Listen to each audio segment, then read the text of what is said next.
স্বস্তি ভারতীয় ফুটবলে। শুক্রবার সুপ্রিম কোর্টের রায় জানিয়ে দেওয়া হলো এআইএফএফ এর বর্তমান কমিটি নিয়ে কোনো সমস্যা নেই। এই কমিটি স্বচ্ছন্দে নিজেদের টার্ম পূরণ করতে পারবে। 2017 সাল থেকে চলা এই মামলার রায় অবশেষে শেষ হাসি হাসল প্রেসিডেন্ট কল্যাণ চৌবের বর্তমান কমিটি। সর্বোচ্চ আদালতের পক্ষ থেকে জানিয়ে দেওয়া হলো এখনই নির্বাচনের কোনো প্রয়োজন নেই সর্বভারতীয় ফুটবল ফেডারেশনে। একই সঙ্গে বলা হয়েছে 4 সপ্তাহের মধ্যে বৈঠক ডেকে ফেডারেশনকে তাদের নতুন সংবিধান কার্যকর করতে হবে।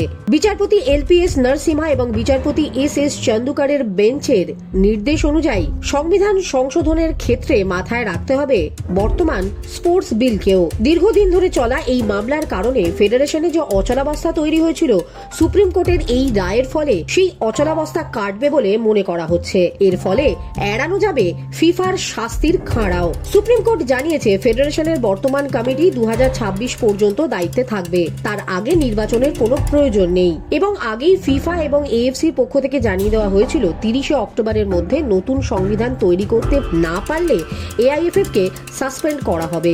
এই রায়ের ফলে 30 অক্টোবরের আগেই সেই সমস্যা মিটল বলা যেতেই পারে। সুপ্রিম কোর্টের রায়ের পর আপাতত সেই সময়সীমার মধ্যে শুধুমাত্র সংবিধান কার্যকর করতে হবে সভাপতি কল্যাণ চৌবেকে। বিচারপতিদের নির্দেশ অনুযায়ী বলা হয়েছে সংশোধনে যে নির্দেশগুলো দেওয়া হয়েছে সেগুলো মেনেই নতুন সংবিধান কার্যকর করতে হবে। সুপ্রিম কোর্টের এই রায়ের ফলে ফেডারেশনের সমস্ত কমিটি তাদের সংশ্লিষ্ট বিষয়ে সিদ্ধান্ত নিতে সক্ষম হবে।